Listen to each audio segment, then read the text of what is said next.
Hey everybody, welcome back to another episode of LionHeart Radio with your host, Rick Alexander. Today I'm speaking with Mike Sanders. He's a human performance and strength and conditioning coach, and he's worked with all levels of athletes from professional to elite level. He's worked with Olympians, and as of late, he's worked with a lot of military special forces type folks. And I think what's really interesting about Mike is that he brings a different perspective to the strength and conditioning game. I know as we all go through life, we tend to focus on certain metrics, and those metrics are usually defined by what we do, by the jobs that we do. And Mike had a sort of come to Jesus moment, literally, where he realized that the metrics that he defined himself by and the metrics that he used to define his athletes by, they just weren't enough. They weren't enough to deal with the heaviness of everyday life. And I think he probably came to a lot of that perspective just by working with the military kind of special operations communities. But Mike kind of goes through his story, and he talks about how he started to figure out who he was in the chaos that is life and how to define himself. And then he also talked about how he goes about dealing with that relationship with his athletes. And so I think that there's a lot we can gain from his unique perspective, but I'll let you hear it from Mike himself. So without further ado, on to the show.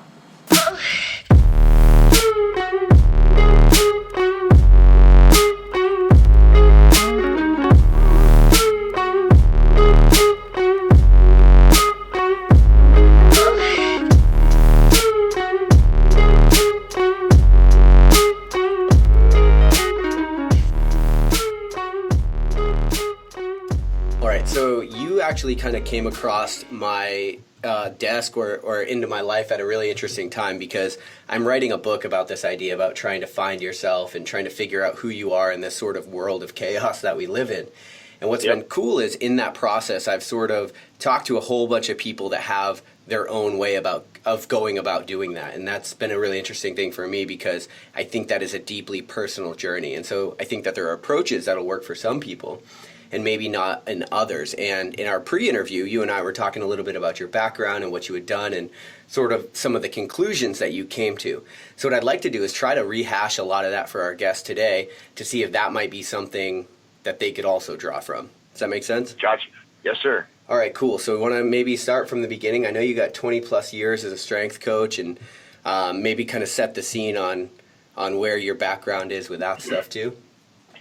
Yeah, so my background is I'm trained, I got my master's degree in exercise science, and I have worked with just about every level of athlete you can imagine over the last 20 years, and just about every kind of sport. However, there are some sports I have not worked with, but I have worked with it quite a bit, and I've worked from all different levels, from mainly actually collegiate, and then I've worked with some professional sport athletes, and also some Olympians.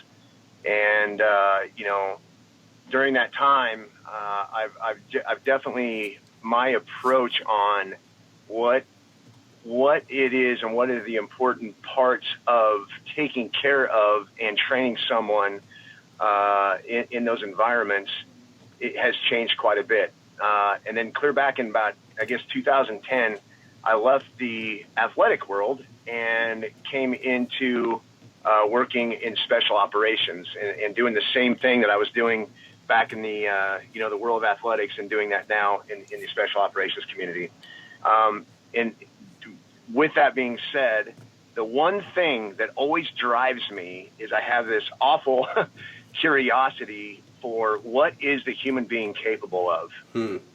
And so when and that's really honestly the question I ask myself every day I go to work is, and I ask myself that question about myself as well, like, what am I capable of doing? And those are, so that drives my curiosity to the point where I almost, halfway drive myself crazy sometimes, because I really want to know. And so when I left the athletic world and stepped into the special operations community, I thought, man, this is perfect, because I was going to go work with a SEAL team. And I thought, this is perfect. Now I'm going to really see, really what this whole aspect of the human being and what they're capable of doing. And so with that being said, there's quite a few things that have happened during that time that have really just rocked me, and really, has gotten me to ask a lot of questions about what is important, what is being quote unquote fit, and in this idea of what is high performance, because at the end of the day, that's what I do. I want to prepare people to go into an environment and then be able to perform at their highest level so that they can move effectively, efficiently, and safely inside that environment. Okay. So I kind of want to unpack some of that stuff a little bit, if you're Okay. cool with that. So one of the things you said is that it sort of drives you crazy, this sort of need to know what the human is capable of. Does it drive you crazy because you feel like it's never enough, or I'm just curious in that aspect? Well, that's a great question, man. Yeah, I don't know. I think at the end of the day, I mean, we're all kind of going through life really trying to understand. And I think you said at the opening of this talk, you talked about the chaotic world that we live in. And it's really true. I mean, we are going through this world, and we're always asking the question, I think, of one of the things I've noticed about men in general that I've worked with throughout the years, and I've worked with females as well, but mainly in the special operations community, I'm working a lot with men. And one of the questions we all ask, whether we want to admit it or not, is, do I have what it takes? Am I strong enough? And with that being said, you were always asking that question, and that's something that I know I ask. And I also know there's a lot of other men that are asking, if not all men, are asking the same question, is am I strong enough, and do I have what it takes? Well, when you think about that, what does that mean? What exactly is strength? What is success? How do I know that I'm living the life that to the highest level? And I think those are important questions, and we should be asking all that. And so with that being said, I think it's, when I look at that, I want to understand myself at the deepest possible levels. And then in the process of doing that, I want to help other people do the same. Because here's the thing, especially type A personalities, one of the greatest questions, or one of my favorite questions I like to ask when I'm in a group of type A, special operations guys, is I ask the question of, hey, who in this room does not want to perform at a high level? And I literally get, that's exactly what I get sometimes. People laugh at me. Right. But I'm doing that on purpose, because I know what the answer is. Everybody wants to be a high performer. But the reality is, do we even know what we're really performing for? And what are we getting ready for? The reality is, all of us are really at the deepest roots. We want to find our self-mastery. And so when I look at what is it that my purpose on this earth, and what's, I guess, not so much my purpose, I guess my passion, that's a better way of saying it. My passion is self-mastery of myself.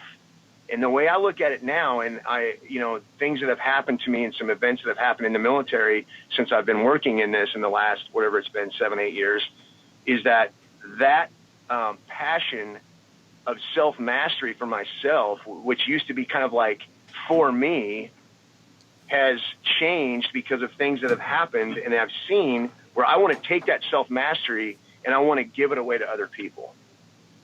In other words, how can I develop myself to the highest level and grow every day with the idea that I want to take what I've learned and I want to take that out to my community, to the people I work with, into my family, into my job, into my church, into my society, everything around me. And at the end of the day, the goal is I want to, just like you and just like a lot of people listening to this podcast, I want to change the world. I want to make the world a better place. I want to leave a legacy behind for my kids and for the people that I've worked with, that they can take the building that I've built, the ceiling that I've set, and then they can come in and make my ceiling their floor and make the world better as time goes on.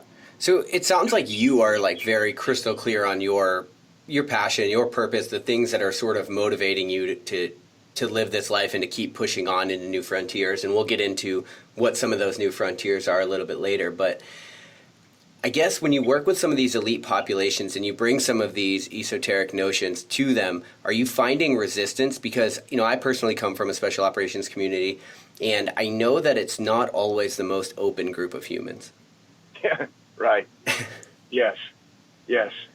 And so I guess what has the response been when you are sort of trying to bring this more of a whole man concept to them?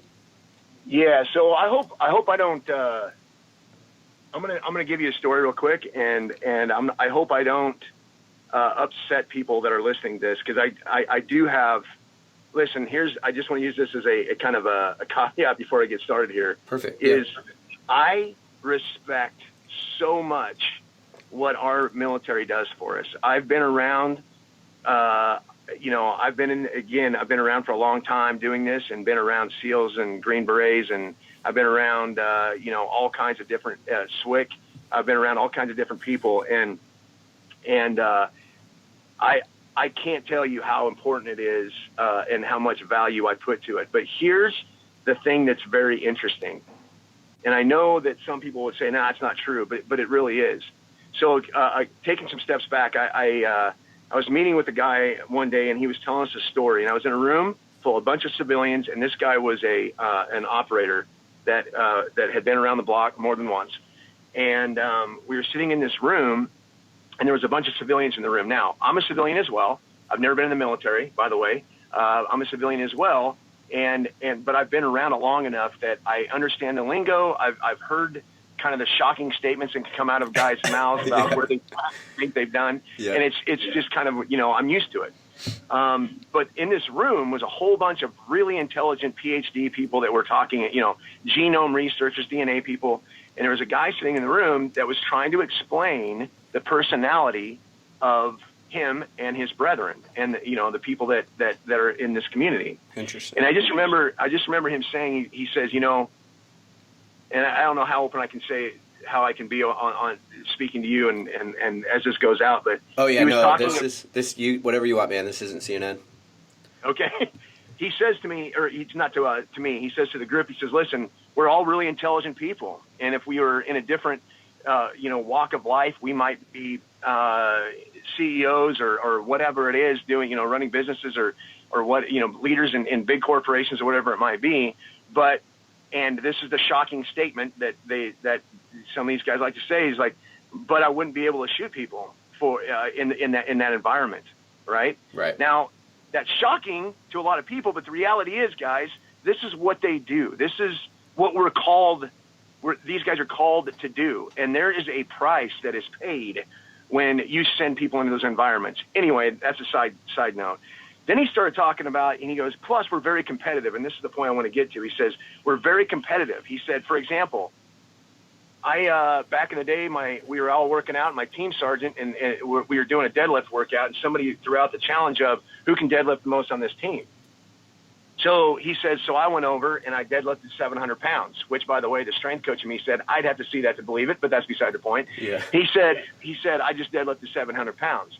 And then he said, but then my team sergeant came over, and he hasn't done deadlifts or anything for really, maybe ever. He walks over and he deadlifts 705. Again, the strength coach in me has to see this to believe it, but you get the point. Yeah. And he pulled 705. Yeah.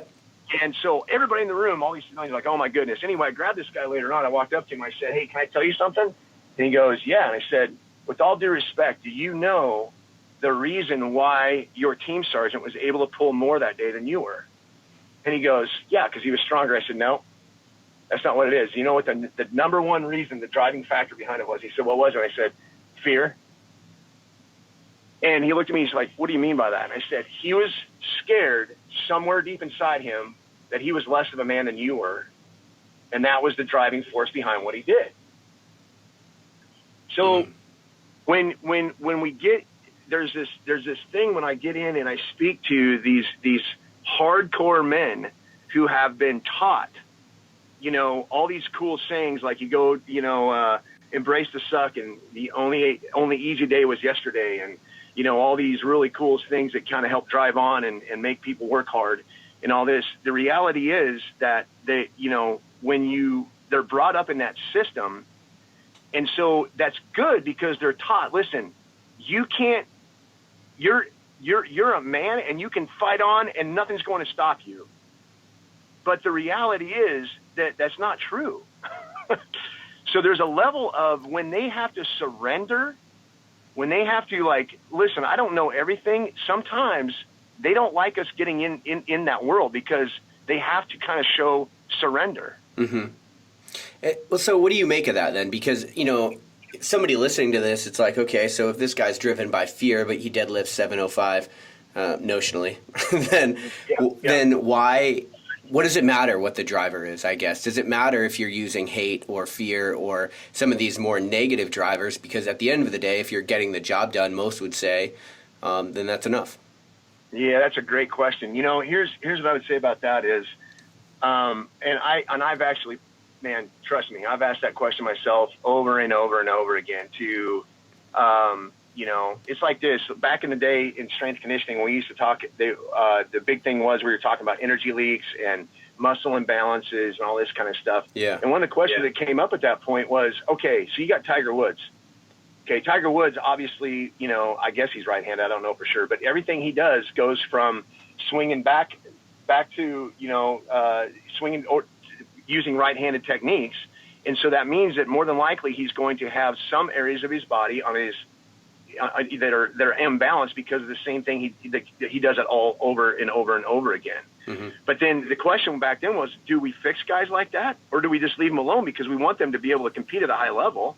So why would we take something that seems to be working and take it away from them, right? Right. So I've asked that same question spiritually, mentally, and physically for our operators. Should we go in there and should we change the way these guys, what drives them? Because am I doing them a disservice? And when we talk about a disservice, we're talking about lives are at stake.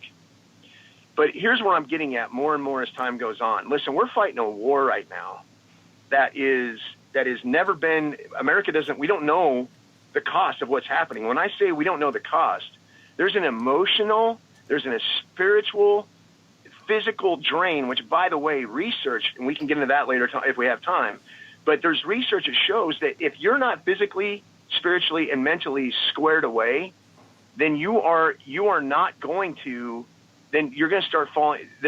Each one of those affect the other. So in other words, simple bad negative thoughts can actually cause cellular issues inside of you. And this is research that's starting to come up that some of these scientists are looking at. And what I'm getting at is that kind of lost my train of thought, but let me get back here. So if we go back and look at that, and we don't want to take anything away from people, but the thing is, we're starting to see the cost. Mm-hmm. In other words, if we allow guys to have this negative drive that's inside of them, what is the cost over time? Right. And what we're starting to see now is it's pretty heavy. So, in other words, if we're able to look at this from a different perspective, because one of the things we don't do a really good job at is teaching guys. We put guns and explosives in people's hands, tell them to go forth, do great things, but we don't really teach them anything about the ethics and the moral behavior or even talk to them about where they stand on any of that stuff. Well, yeah, and I mean, that's a difficult concept to have, right? Because, I mean, it depends on what, I guess, your spiritual background is and your moral and ethical fabric looks like, but you have to figure out some way, essentially, to justify taking another life, right? And so that's a hard thing to deal with. Yes, sir. Yep, it is. Yeah. So anyway, I think that's a great argument, and it's a really good thing to discuss. And trust me, I've asked myself that question plenty of times over.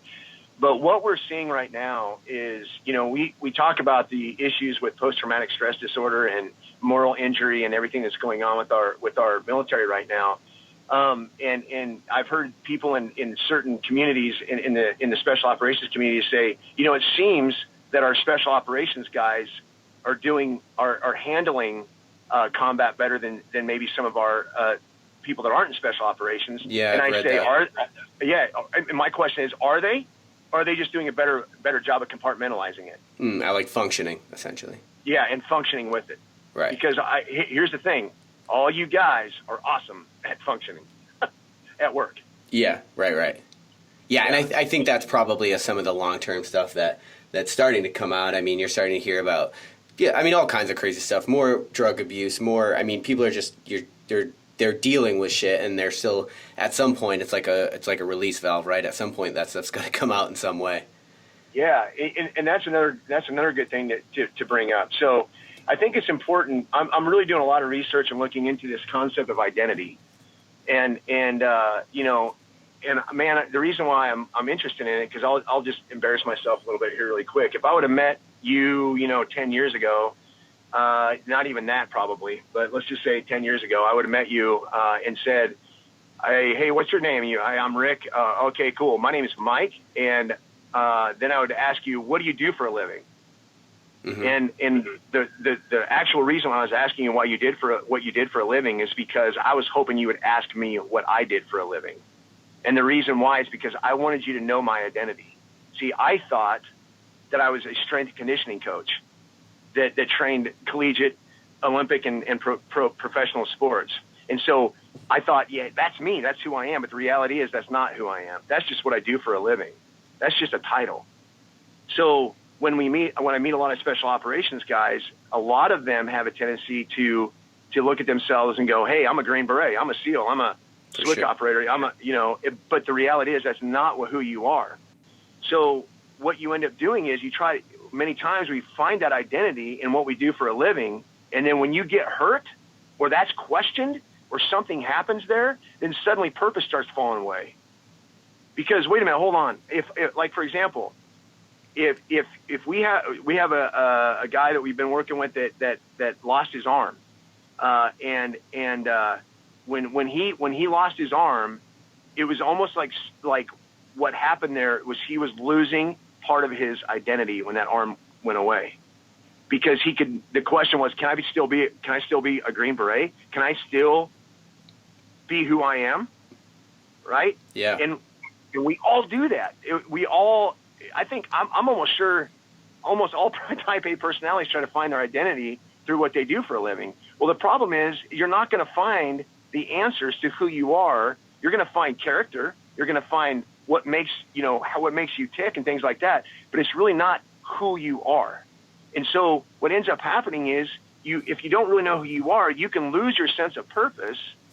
And I can't speak to this clearly, but just know that there are concepts and ideas and theories out there that when we lose our sense of purpose, it drives us to things like alcohol, drug addiction, pornography, risk-taking behavior, because our brain is almost tricked into thinking, hey, this replaces that loss of purpose. Yeah, well, yeah, because it's like all of a sudden you're looking for dopamine, right, instead of serotonin. Yeah. Because they both make you feel good. One's lasting and one's not. Exactly. So I want to unpack a lot of this stuff. I want to definitely get into the ID stuff and kind of figuring out your identity, which is really serendipitous because we just had a sports psychologist who talked a little bit about that. So it would be really cool to get your input on how you go about figuring out, I guess, who the hell you are without these titles and the things that we kind of stake our claim on a lot of the times. But one of the things you mentioned was a study about negative thoughts and cellular damage, I think. Or can you speak to that at all? Yeah, so there's a researcher out there in Reiner that her name is Carolyn Leaf, and she's got a book called Who Switched Off My Brain? And what she talks about there, and I'm not near in the league of being able to explain the how to break it down for you physiologically and biologically and all that kind of stuff, but she basically goes in and says, and she actually has a quote in there that said that 80% of the people that end up, I think, either going to the emergency room or going to the doctor, 80% of those people are not necessarily, they're ill, but it's not coming from something from their environment. So in other words, or their lifestyle, wherever it might be, it's coming from they just don't feel right, and it's a negative kind of feeling that's causing this sickness or this pain that's inside of them. 80%. Damn, to me, it'd be the opposite. But she has the citation, the study that was done that's in her book. And so when we have a tendency to think negatively about things, it affects things in the brain, which causes issues hormonally, which causes issues that into the cellular, into the deepest levels of our cellular makeup. And what you end up doing is you can actually cause sickness. Yeah, I think it's really easy for a lot of people to feel like we can separate emotional and physical health. And unfortunately, like when it comes to, especially like you mentioned, hormone production and the production of cortisol and all these things are so related. And I mean, an interesting way to think about it is like, this is what I tell people all the time. It's like, well, just think about when you're so nervous, your stomach hurts. Like what's happening right exactly there? Right. Like, that connection, the emotional pain is manifesting physically. And so what I think a lot of times what we do is we just go through life and we're just sort of stuffing all of this pain down without dealing with it. And yeah, we end up getting sick. We end up not knowing what's actually going wrong with us. Yeah, and that's a great. If I could segue into something else that I think is really important too. So there's another researcher that I've been looking at quite a bit too, and her name is Brené Brown. It's Brene Brown, and she's done. She has a TED Talk that's amazing, and I would look it up. I highly recommend looking it up. And it's about shame and vulnerability. And what she does is she breaks down. She does an amazing job her research over the years about. And this is where I got the idea. This concept. One of the places I got the concept of men. We always are asking the question of, "Am I strong enough? Do I have what it takes?" And one of the, like if I come to you and I'll be honest, all the men listening to the podcast right now, just the idea of being vulnerable makes us feel like we're going to turn into a princess, Right. So, but the reality is, Brené Brown talks about that. The research shows that that all of us are wanting intimacy. And I don't know if she's the one that said this or where I got this from. I got so much going through my head sometimes, but my wife actually said one time, she said, you think about the word intimacy and you break that down, it's into me see. We all want to be seen for who we are, but we're so scared of finding out that people won't necessarily agree with who we are. So and that takes vulnerability. We have to be vulnerable in order to let people see who we are. So what we do is we build up walls. We don't be our authentic selves, and then we feel whacked out on the inside. We know we're not being authentic, and we're not being authentic inside ourselves. We can't be authentic with other people, and so you end up causing this more of a chasm and this more of a separation between us. And then what we end up doing is we live inside this shame kind of place. And as she says, when we live from a place of shame and we're not able to be vulnerable with people, we can never, ever be wholehearted. Yeah, that's an interesting thing with the human condition, right? Because it's like our higher self, essence, soul, whatever you believe in, wants to be accepted, but our ego just won't let it happen a lot of times. Right. That's exactly right. And there's that idea of identity, because we don't really know who we are, and if I can just be open right now, whose we are. Yeah, definitely. I want to get into all that. Yeah.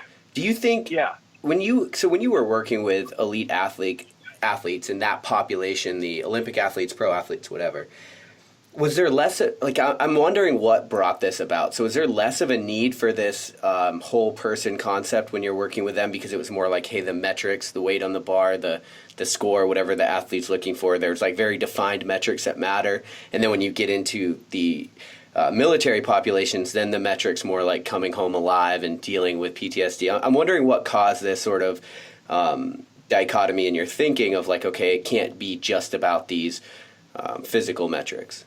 Because as a strength coach, that's an interesting avenue to take. So and I guess probably one of the biggest, I also talk a lot about every one of us have things in our past that has affected us and in a lot of ways have driven us in the paths that we take, and a lot of it has to do with what have other people told you about you or made you believe about yourself. And if it's negative, man, that stuff sticks to you for a really long time. For sure. But one of the things I dealt with when I was growing up is I had a lot of physical illness. I was unable to I couldn't play any sports. I couldn't hardly even play outside without getting sick at some point. And I had to eat different, all these different things, and the kids just hammered me on it. So, I mean, the reality is, man, we're all dealing with that stuff. We're all dealing with stuff that has happened to us in our past. So it's interesting, and I've thought about this one too. It's interesting that that my training is in strength conditioning and what I've been doing for the last 20 years. Well, there was a time in my life when all those health issues started going away, and I discovered exercise. Well, suddenly I found something that I was good at. And man, it just my passion got real high about it. And again, then all of a sudden my identity was getting wrapped up in this concept of, hey man, I'm a strong guy. I've got a lot of endurance. I'm standing above the crowd a little bit now. And now suddenly I'm being noticed, and it went from being a passion to almost an obsession. So again, I didn't know my identity. My purpose got confused. I didn't really know what it was. So I started using addictive behavior through exercise. Mm. So because I was looking for myself, man, I was looking to find out who I was. So when I went and started working with collegiate athletics, I always had this belief. I always thought to myself, as long as I plug in the right science to the athletes I'm working with, and as long as we outwork everybody else in the country, we will always be successful. And so that's what I did. And I was known for just beating. I mean, we trained hard, man. We trained really, really hard. And what's that? Go ahead. And was that successful? Did that work? Yes. And so 2 national championships, offers to the National Hockey League by one of the greatest players that ever played a game. I'm always saying this. Trust me, I'm not saying it arrogantly because, man, I'm beyond all that crap. Mm-hmm. But what I am saying is I was getting validation that, see, you're correct.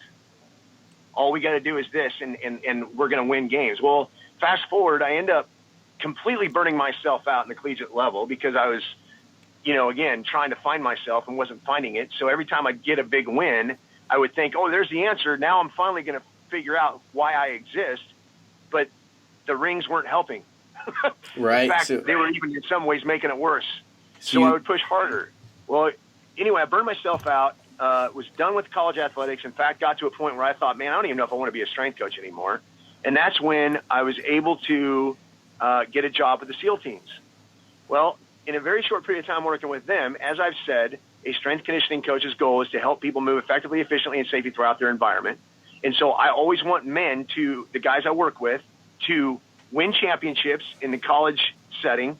And I want the operators that I work with to complete the mission and come home in one piece. That was the overall goal. Well, I was able to be a part of the biggest success, quote unquote success, that I've ever been able to be a part of as a strength conditioning coach. And suddenly it hit me, I can't even share this with anybody because of the nature of who I was dealing with. So in other words, this couldn't even go on a resume. Right. Okay. So wait a minute, hold on. I can't share my identity with anybody. Right. Right. So then all of a sudden I'm like, oh, okay, all right. And so you go through and you try to like kind of make sense of that. Well, that night when I found out about it, I heard a question that came across in my mind. It was completely different than anything I've ever heard before. I should say, I heard the question I've asked myself a million times, which was, okay, now what? The question was, okay, that was cool. We just been part of that. Now, how am I going to achieve even more? How am I going to outdo that one? And the question was, I don't know that I can.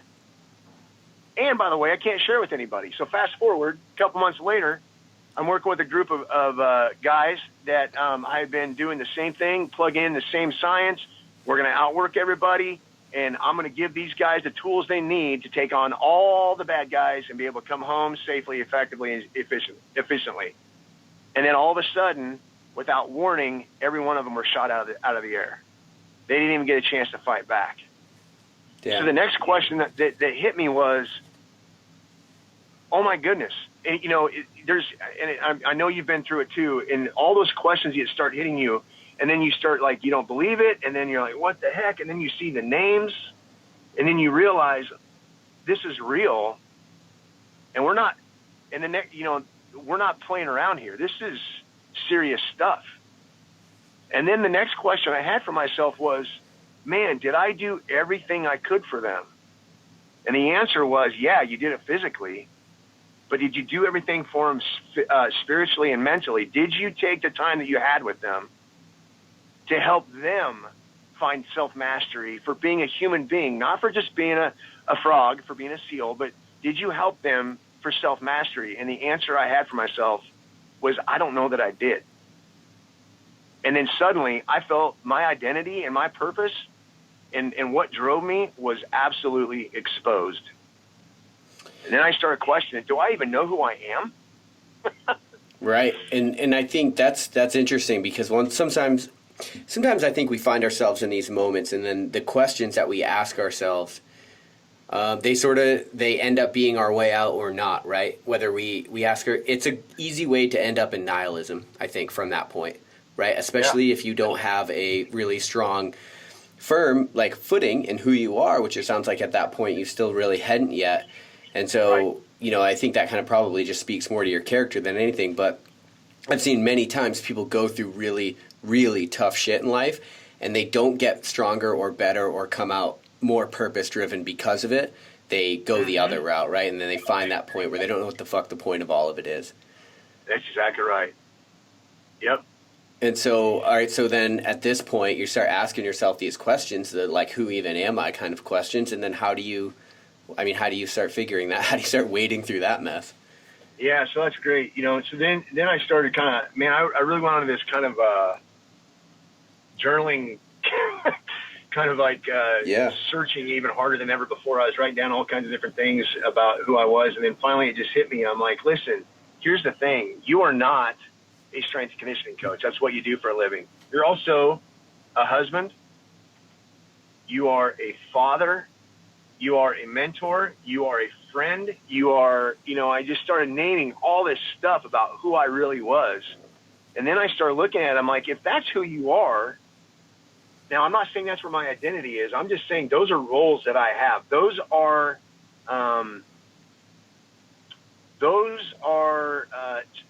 pieces.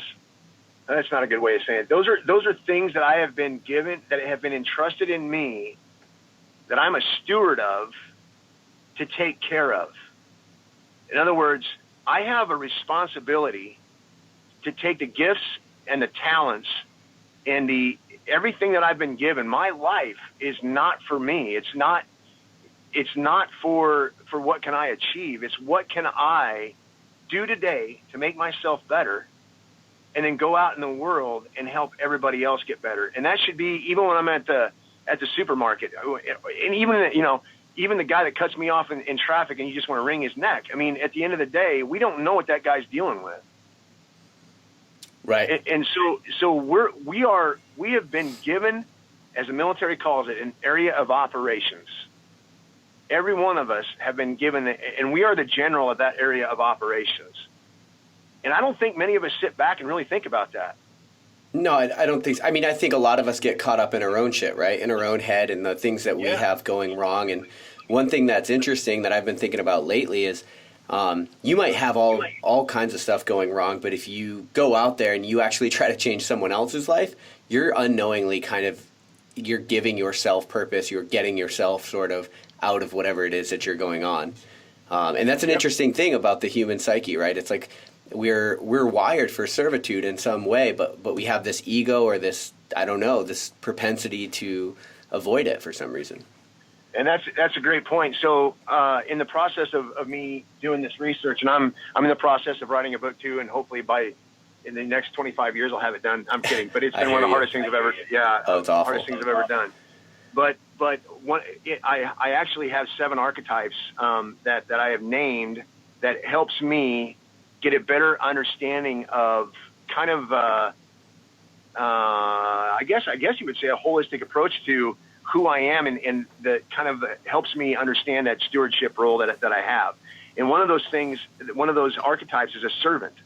Well, the question is, when we look at what exactly is a servant, I actually use a lot of research from Brene Brown to talk about the only way we can truly be a servant is we have got to be willing to be completely vulnerable to the people we're trying to help. Because if you don't, anything's coming, your motivation is coming from a shameful place, which is, I got to do this because I'm expected to, or, I've got to do this so it looks good on my resume that I'm helping somebody else, or whatever it is. But until we completely strip down and realize that I'm just going to make myself vulnerable to someone else, I don't think that we ever can really understand what being a true servant is. Yeah, I would agree with that, because I mean, at that point, if you're not vulnerable, you're not there for them, right? And if you're a servant, you need to be there for them. Yes, exactly. Okay, so you have 7? Yeah, I've got 7, yes. Okay, so servant? So I've got servant, and then it goes craftsman. And craftsman is, I wanted to come up with ideas or concepts that would kind of attract men. And again, it attracted me, so I thought, well, if it attracts, I'm a dude, so maybe it'll help other guys as well. Sure. So craftsman is what, every day, the thing that we don't remember either is that we're all creators. We all create. Every time we speak, we can create life, or we can create hate, death, whatever it is. But we're also, when we write up, I always make fun of the military on memos and stuff like that. But the reality is, there's a creation process going on when you're writing a memo. You're right. And if we can get to this point of understanding, when I sit down, when you're writing your book, Rick, there's a creative process, and the goal is to create something for other people to enjoy.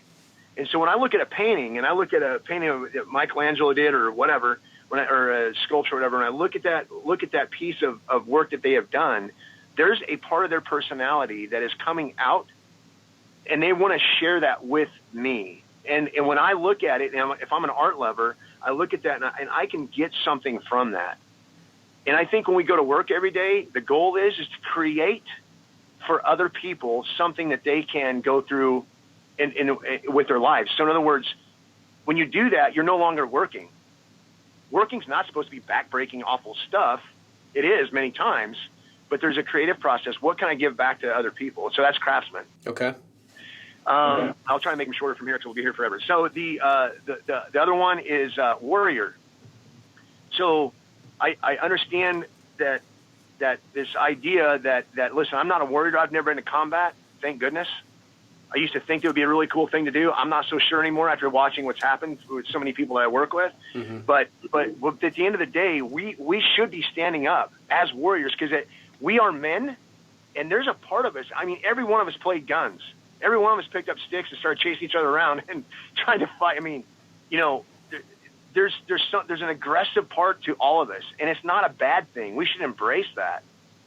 But the reality is, we have to be fighting from a place not of fear, but of love, and being able to help our mankind. So, in other words, if I'm a warrior and I'm sitting back and watching all the bad things happening that I have a power to be able to help with because of the gifts I've been given, then I'm not fighting for that. That's wrong. Then we're explorers. I think this one hits home with you. An explorer is there's something about nature.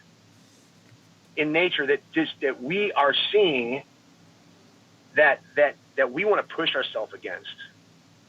In men, we want to go out into that world, and we want to this man. I want to test myself against the storm, the water, the cliff, the whatever it is. There's something about us, and I think that's something that's dying as well as we get more domesticated and sit in offices all day. We need that.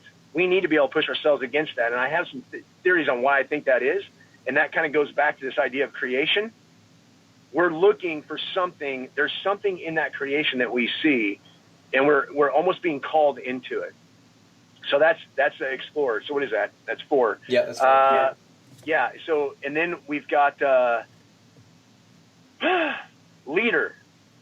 What is a leader? Well, a leader is actually more of like a father. So in other words, we are all men, and I understand there's maturity levels and everything like that, but there's always a place where we can father and we can lead other people to help them go and understand what life's truly about. And so the leader piece, as I always used to say at the SEAL teams, where they always used to say, hey, know your swim lane and stay in it. Right. Well, here's the thing. We all have a swim lane. So we can, and what I mean by that is we can lead up, we can lead across, and we can lead down. And it's something that we should all be doing because we need to lead.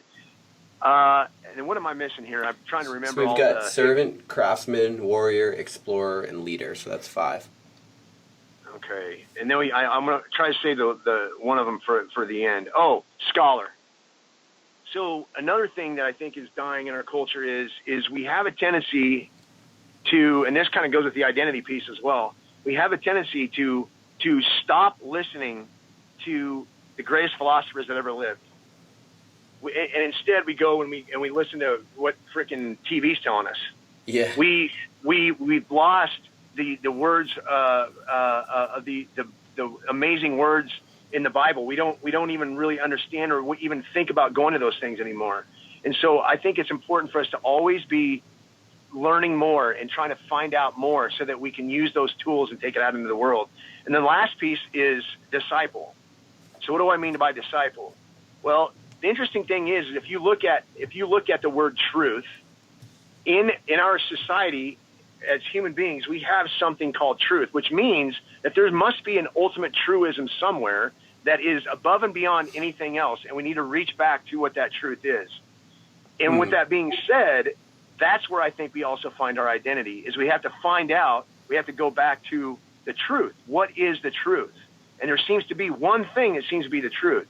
And it's interesting because the Bible tells us that Jesus was the truth, the way, and the life. The truth, the way, and the life. There's your identity. And so this is interesting. So it's like the ultimate reality, right? It's like the ultimate truth of why we're here and what we are. That's sort of the tact that you're taking. Yes, sir. Yep, that's exactly right. And so is the idea that, so you mentioned these 7 archetypes, is the idea that we all have a percentage of these in us? We should all strive to have a percentage of these, or are we more one than the other? Like, I'm trying to understand how this works in our psyche and our character. Yeah, I just think that when I was kind of sitting back and thinking about who I was and the things that really the things I enjoyed in life and where I felt like, man, I'm just not sure I'm doing. These are just kind of like characteristics I feel that are dying in our society. I mean, we look at men, you look at guys that come walking into these places sometimes and they've got the tough guy, what they're wearing and they got the beards and everything else, but they look tough on the outside, but really are they really men on the inside? And what does that look like? And so I'm not saying that this is an exhaustive list, these 7 archetypes, but they are things that I see in myself that I was missing. And in the process of researching this and talking to special operations guys, to CEOs, to homeless people, they all seem to kind of spark some interest into the men that I've talked to over the years. So I would say it's not an exhaustive list. It's just something that I'm using as of right now to write this book. Yeah, no, I think it's cool. I'm just, as a way of conceptualizing a little better. And I think that is interesting, right? Because people look at our society now and they look at the idea of masculinity and there's almost a visceral reaction to it, right? Like but I think it's because a lot of people equate it with this sort of asshole, right? This like alpha male dickhead that's like walking around. And I don't think that like true masculinity at its essence, that masculine energy, I don't believe that's what that is. No, and I agree. Here's the thing. If you're walking around and as you said, you're a dickhead, you're walking around being the type A, jerk and acting a certain way, here's the deal. Listen, I know this for a fact. It's because you're not strong on the inside. Yeah. You're trying to hide something. You're trying to build up a wall because you want me to believe that you're a tough guy. It's like this. Man, Chihuahuas drive me insane. They bark, they make all this noise and everything, and they in the hopes of scaring you away because they're trying to be big with their noise. And we've got a whole bunch of men walking around doing the same exact thing. Yeah, it's interesting because I mean it's difficult to just be who you are and to just stand on that. Yeah. There's another book I'm reading right now by the name of it's called Presence by Amy Cuddy, Cuddy. It's another really good one. And I read that actually. Yeah, it's a great book, and she talks about how we have a tendency to want to. I can't remember her exact words, but she talks about that trust when we meet each other. It's like Rick, you and I meet each other. I come up and I meet you, and I know I do this all the time. Especially when it comes to guys, the first thing I do is I want you to know that I'm hoping that I want to kind of explain to you, or I guess have an aura of that, man, I have got it figured out. I know exactly what I'm doing, and everything's good. Yeah. So, but you're asking a question of, can I trust this guy? Now, on the other hand, I'm asking the question of, can I trust Rick? And Rick is saying back to me, man, I really want to show this guy I really know what I'm doing. But Amy Cuddy says that the best thing to do is to achieve trust first, and then show, and then that once you achieve trust, then you're able to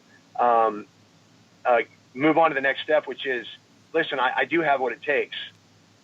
I am capable of getting things done. But we don't do that. We want to show everybody I'm capable of doing things done because we're scared to death that we may not have. Right. I think what's interesting is the kind of current theme that I'm getting from your whole entire interview is this idea that you're sort of there for the person next to you all the time. Yes. And that's it. If we don't go, everything we do in life, I've been on a lot of staffs. I'm pretty passionate about this piece right here. I've been on a lot of staffs, and I've been, what I mean by I've had, I've been in the college setting, I've been in the military, and I've seen like dynamics on what makes a staff work. Mm-hmm. And I've seen good ones. Let's just say teams. I've seen great teams, and I've seen awful teams. And the ones that are great are the ones that understand and are completely open with, I don't have it all worked out, and I need you to help me find, or to fill that gap of where I don't have it worked out. But the teams and the staff that I've been on that think that it's a power struggle, and they're almost kind of scared that someone else is going to be better than they are, then everything falls apart, and you're really doing no good to anybody, and the service that you're trying to give to the people that are under your care falls apart. They're the ones that end up losing out. So the reality is, we should all put all that stuff behind us. It's not about us. It's about the mission that you've been called to do, and the only way you can get that mission done is everybody's got to come together. Bring your strengths and bring your weaknesses. I'll be your strength when you're weak, and you be my strength when I'm weak. And man, when you do that, it's magic. Yeah. It's in that vulnerability gives you a place to come from, right? It gives you something to work toward. Whereas if you know everything, if you guys are all perfect, then you've got nowhere to improve, essentially. That's exactly right. So when you have a bunch of people that are walking around that are, man, I hope I'm not getting too strong in the way I'm speaking right now, but when you have a bunch of scared little boys running around, and they don't want, and they're scared to that, man, I hope this guy doesn't find out that I'm struggling with this. It just doesn't work. It just does not work. But when you're able to, one of the things that I do is that I learned from my old hockey coach that I used to work under. I never played hockey, but when he was my head coach for the hockey team that I worked for, I just remember him saying, "Listen, I learned this from him." He said, "Listen, we hire people for a reason. If I didn't trust you to do your part on this team, then why would I even bring you on?" So he gave us a lot of freedom to do what we thought was best. Right. And so that's the key when you're working on a team, and if you've brought the team in that you really think is the best there. Now everybody's going to be carrying stuff around, that's for sure. Everybody's going to have their issues, but the reality is, the more you bring that stuff forward, the more I understand you, the more we can move past that, and I'm no longer a scared little boy because you know who I am, and now we can actually start doing better things for the people around us. They're under our care. Yeah, I completely agree. That's a great tack to take. Is there anything that we haven't talked about that you want to mention before I get into the final question? Let me think. No, I think that's pretty good. I think my final question will take us in the direction I'd like to go. Okay, perfect. And then before your book comes out and stuff, we'll have you back on to really talk about the sort of where you've gotten with all of that thinking. So the final question, the Lionheart Kicker, we ask every guest, if you could give blanket advice and it were guaranteed everybody in the world would hear it, what would you tell people? So what I would tell people is that, and I'm not trying to turn everybody to Christianity or anything like that. I really am not. What I would just say is this: we talked briefly a little bit about truth and the way and the life and the things that are in the Bible. Einstein actually even said at one point, he said, there's something about this Jesus character that's just really interesting, and I'm just drawn to him. That's, to me, I'm not saying that I believe that Jesus is who he says it is in the Bible, that he is God. And I believe that until we understand the highest part of us, which is our spirit and our soul, we will never completely ever find our true identity. And so I would just say, whether you believe in this character of Jesus or not, that's not the point. What I would say is this: just dig into his personality, find out what made this guy tick, and see what it is, and see if there's something in that guy who I believe is the only answer to what an authentic man looks like. If there's something in his character that isn't attractive, and then just see where that takes you. Because at the end of the day, I do believe, and again, there's a lot of research that shows this, that we are more than just physical beings. There's something, a soul, a mind, a spirit, a body that makes us up who we are. And science is starting to say, man, there's something there. So that's cool. They figured out the what or the how, but they haven't really answered the why yet.